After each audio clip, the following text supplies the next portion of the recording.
बीमारी है, कोई बात आपको शंकर भगवान से कहना है तो रविवार के दिन जब सूर्य को अर्घ देंगे तो वही कलश रख देंगे अर्घ दिया हुआ, फिर उसको आपको धोना नहीं है। दूसरे दिन सोमवार का दिन पड़ेगा, फिर जल भर लो उसी कलश में, सूर्य नारायण को अर्घ देकर वही कलश से वापिस जल भरकर शंकर जी के मंदिर में ले जाकर जल को चढ़ाना प्रारंभ कर दीजिए।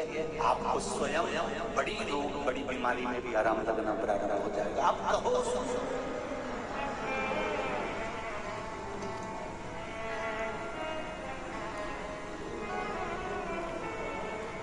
सूर्य देव को, शिव पंचायत के सूर्य देव को जब हम जल समर्पित करते हैं तब हमारे जीवन का सारा सुख, रोग मुक्ति, और सबसे मूल यही है कि रोग ना रहे शरीर में।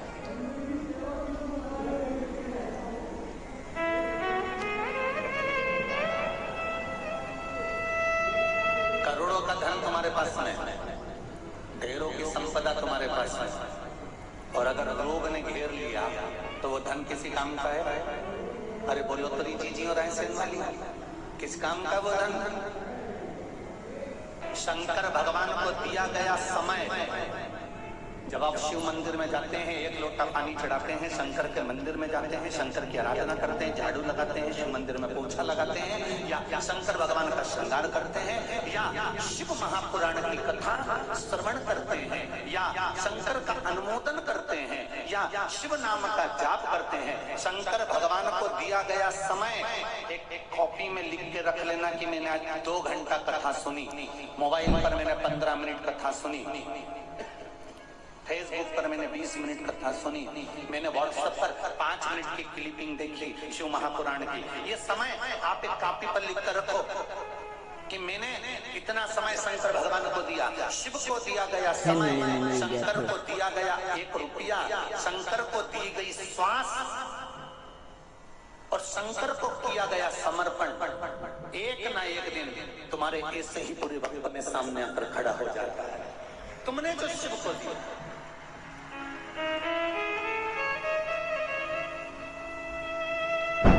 आप शंकर को दो। ये जो आप लोग 2-2 ढाई-ढाई घंटा यहाँ बैठे हो ना कथा सुनने के लिए, कई बच्चे प्रश्न करते हैं, गुरुजी आप कहते हो कि हर कंकर में शंकर है, आप कहते हो कि हर कंकर में शंकर समाया हुआ है, आप कहते हो कि प्रत्येक जीव में भगवान है, आप कहते हो कण कण में भगवान बैठा हुआ है, हर जगह पर परमात्मा बैठा हुआ है, तो गुरुजी फिर हमारी मम्मी आपकी कथा सुनने क्यों जाता है?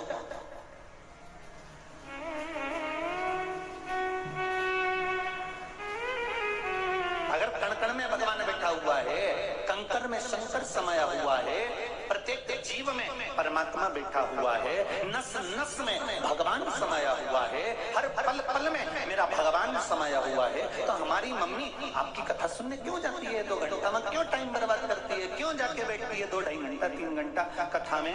तो उस बच्चे से मेरा निवेदन है कि बेटा, गाय के पूरे शरीर में दूध होता है, पर गाय का दूध गाय की आंख से नहीं निकलता, गाय का दूध गाय के कान से नहीं निकलता, गाय का दूध अगर निकलता है तो गाय की नासिका से नहीं निकलता, गाय का दूध अगर निकलता है तो गाय के थन से निकलता है। उसी तरह परमात्मा तो कण कण में समाया हुआ है, पर मेरा शिव मिलता है तो शिव महापुराण की कथा में मिलता है।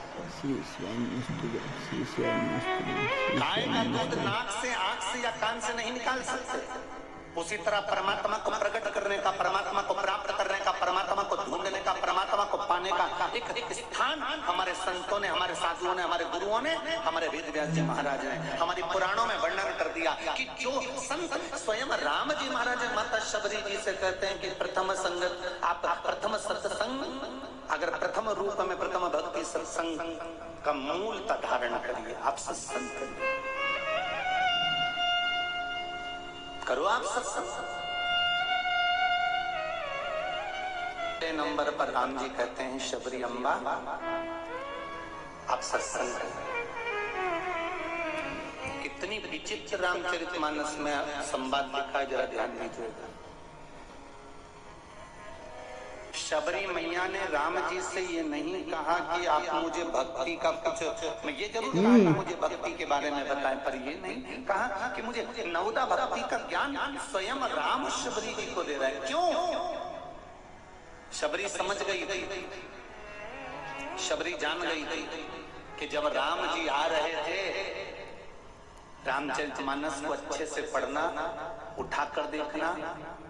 राम जी ने शबरी को भामे कहा, सुंदरी कहा, तरुणी कहा, अति रमणीय कहा, पर राम जी ने शबरी को मां नहीं कहा।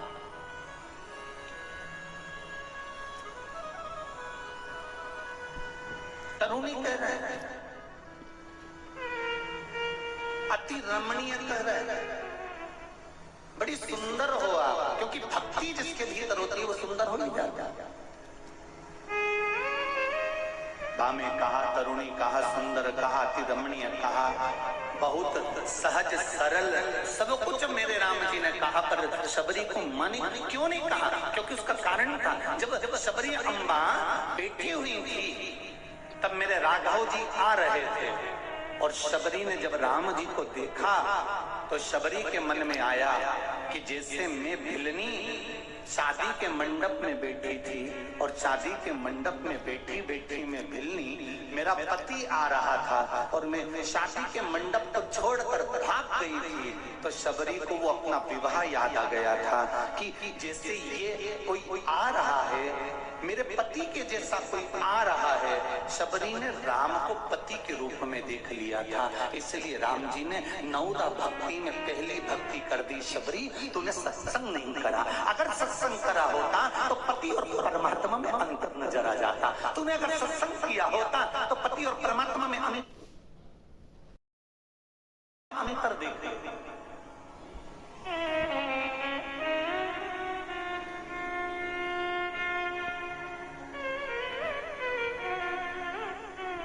भगवान की कितनी जवाबदारी बढ़ गई कि इसने तो भगवान राम को पति के रूप में देख लिया, तो भगवान ने इसको नवदा भक्ति का ज्ञान दे दिया, और ज्ञान देने के बाद भगवान ने विचार कर लिया कि इसने पति के रूप में देखा है तो इसको मुझे पत्नी बनाना पड़ेगा, और कब बनाऊंगा? जब मेरा अगला अवतार होगा। और कृष्ण अवतार हुआ तो शबरी सत्यभामा बनी। जब कृष्ण अवतार हुआ तो शबरी सत्यभामा बनी, और सत्यभामा बनकर भगवान कृष्ण ने फिर स्वीकार किया। पर भगवान ने नवदा भक्ति में शबरी अम्बा को ये बता दिया कि प्रथम भक्ति संतन कर संगा, दूसरी रति मम कथा प्रसंगा। अगर शबरी अम्बा तुमने सत्संग किया होता और कथा सुनी होती, शिव महापुराण की कथा जो सुनता है, राम कथा जो सुनता है, भागवत कथा जो श्रवण करता है, उसको जीवन में किस तरह से परमात्मा का भजन करना है, पूजन करना है, अर्चना करना है, स्मरण करना है, ये हमारी पुराण, हमारा शास्त्र, हमारा वेद सिखाते हैं।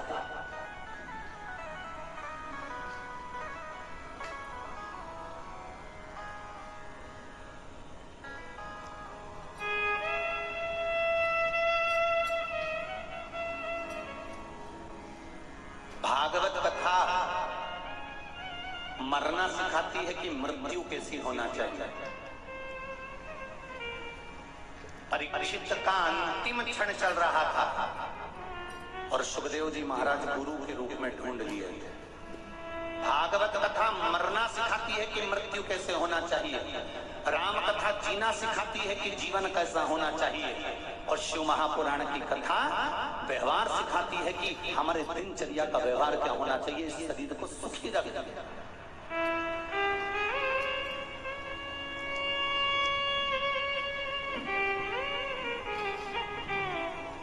एक घर में चार भाई रह रहे हैं, चार बहुएं रह रही हैं, उनके बच्चे रह रहे हैं, सास ससुर रह रहे हैं, नंदे रह रहे हैं, पूरा परिवार एक साथ रह रहा है, तो इसको कहते हैं कि हमारा परिवार है। बोलो रीजी जी, सही है कि गलत है? सही है। बोलो तो। कोई ने मना करके भेजा था कि यहाँ बोलना नहीं, तुम तो बढ़िया चकाचक आराम से बोलो, अलमस्त होकर बोलना चाहिए। कथा के मध्य में जब बैठो तो एकदम खुलकर आनंद के साथ बैठना अपने को, ऐसा नहीं कि किसी ने मार ठोक के बिठाया तुम किसी से दब तो नहीं रही, बाजू बाजू पाँव माँव तो नहीं दब रहा तुम्हारा। अगर पाँव माँव दब रहा और हो सकता कभी कभी पड़ोसन बोलना तुम स्वाद ले तो लेगा, मस्त चढ़ा होकर रहा है। आराम से बैठो और बोलो कि घर में जो सदस्य रहते हैं, 4 भाई रहते हैं, 4 बहनें रहती हैं, परिवार रहता है, माता पिता रहते हैं, उनके बच्चे रहते हैं, इसी को परिवार कहते हैं। जी बिल्कुल। केवल साथ रहना ही परिवार है। अब 4 भाई, 4 बहुएं, नंदे, बच्चे, सास ससुर सब रह रहे हैं और आपस में एक दूसरे से बात ही नहीं कर रहे तो परिवार कहलाएगा? अरे बोलते जाओ जरा। नहीं तो नहीं कहलाएगा। बस बस कहने का परिवार। हम सब पूरा परिवार एक साथ रहता है, हमारा पूरा परिवार एक साथ। जब पूरा परिवार एक साथ है तो एक चेहरे पर अगर हंसी नहीं है, एक चेहरे पर अगर मुस्कुराहट नहीं है, तो फिर जो परिवार में लोग रहते हैं उनको पूछना चाहिए ना कि इसको हुआ क्या है, तकलीफ क्या है, क्या हुआ।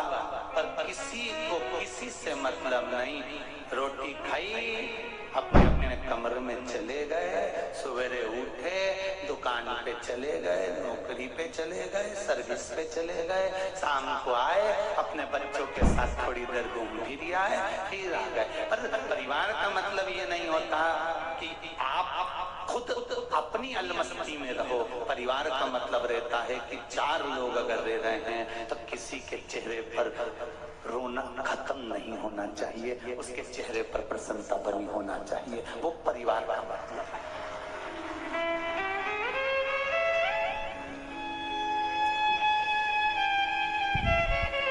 वो परिवार का मतलब है।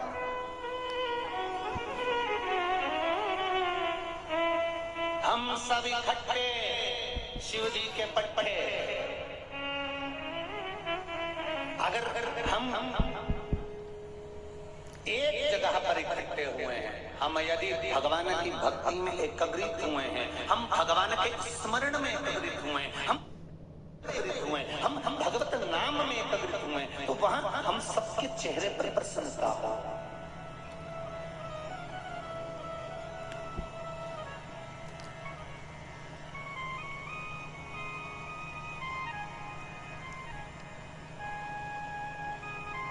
कोई दुखी है और कोई सुखी है तो उसका नाम परिवार नहीं हो सकता। परिवार का मूल तत्व है सब सुखी है।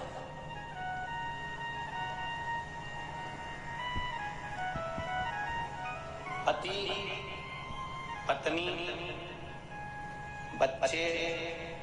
आज के समय में जो पति, पत्नी और बच्चे होते हैं ये सोचते हैं कि बस हमारा इतना ही परिवार है।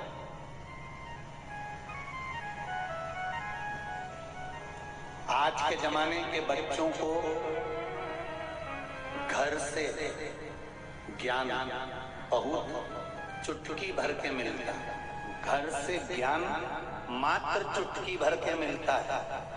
बाकी के जितने बच्चे धीरे धीरे बड़े होते हैं इनको बाहर का ज्ञान मिलता है, घर का ज्ञान अच्छा नहीं मिलता।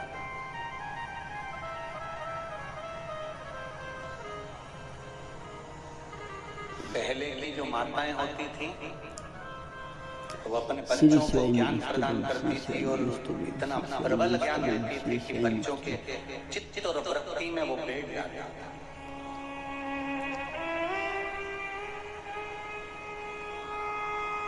पर मैं धन्यवाद दूंगा रायसेन नगर के सभी को सार्थक बनाओ। पहले गुरुकुल होते थे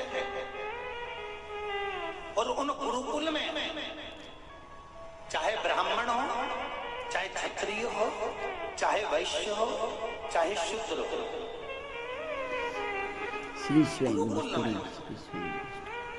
सब जाते थे और अध्ययन किया करते थे।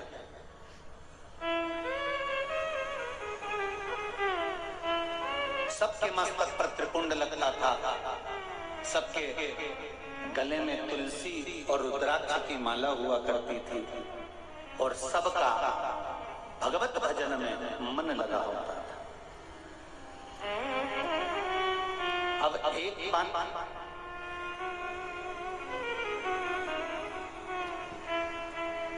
यहाँ कई लोग पूछते हैं गुरुजी गुरुकुल में चारों वर्ण जाते थे? हाँ, ब्राह्मण भी जाता था, क्षत्रिय भी जाता था, वैश्य भी जाता था, शूद्र भी जाता था, सब विद्या अध्ययन करते थे। हाँ,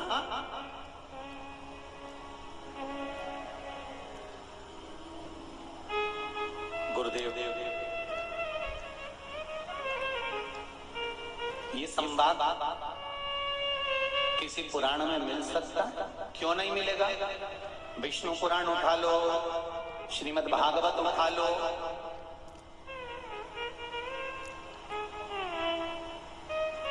आप उठाओ और उसमें पढ़िए, वराह पुराण में पढ़िए, नरसिंह पुराण में पढ़िए, श्री शिवाय नारद पुराण में पढ़िए। हर हर महादेव। पूज्य प्रदीप मिश्रा जी ने आज कथा में बहुत अच्छी बातें बताई हैं। पूज्य प्रदीप मिश्रा जी ने बताया है कि कैसे माता सबरी को राम में अपने पति नजर आए और किस तरह माता सबरी को राम ने जवाब दिया कि अगर आप शिव पुराण सुनती तो आपको पता होता कि रिश्तों की कैसे अहमियत होती है और कदर की जाती है। पूज्य प्रदीप मिश्रा जी की कथा बहुत अच्छी और ख़ास थी। अगर आपको भी पूज्य प्रदीप मिश्रा जी के उपाय और कथा अच्छे लगे तो प्लीज़ मेरे चैनल को लाइक कमेंट शेयर जरूर करिएगा। मेरा चैनल है धार्मिक वीडियो। पूज्य प्रदीप मिश्रा जी की नई नई कथा और उपाय आपको मेरे चैनल पर सुनने को मिलेंगे। और पूज्य प्रदीप मिश्रा जी ने रविवार का भी बहुत अच्छा उपाय बताया है कि रविवार के दिन एक लोटा जल भरकर जब सूर्य भगवान को देते हैं तो उसी लोटे से हमें सोमवार को भगवान शिव को भी जल अर्पित करना चाहिए। ऐसा करने से हमारे रोग दोष मिटते हैं। अगर आपको पूज्य प्रदीप मिश्रा जी की कथा और उपाय अच्छे लगे तो प्लीज़ लाइक कमेंट शेयर जरूर कीजिएगा और कमेंट बॉक्स में हर हर महादेव अवश्य लिखिएगा, क्योंकि पूज्य प्रदीप मिश्रा जी की कथा ऐसी है कि जो हर इंसान को भगवान शिव के नज़दीक ले जाती है और उससे जोड़ती है। श्री शिवाय नमस्तुभ्यम। हर हर महादेव। भगवान आप सभी की मनोकामना पूरी करे। इसी मनोकामना के साथ श्री शिवाय नमस्तुभ्यम।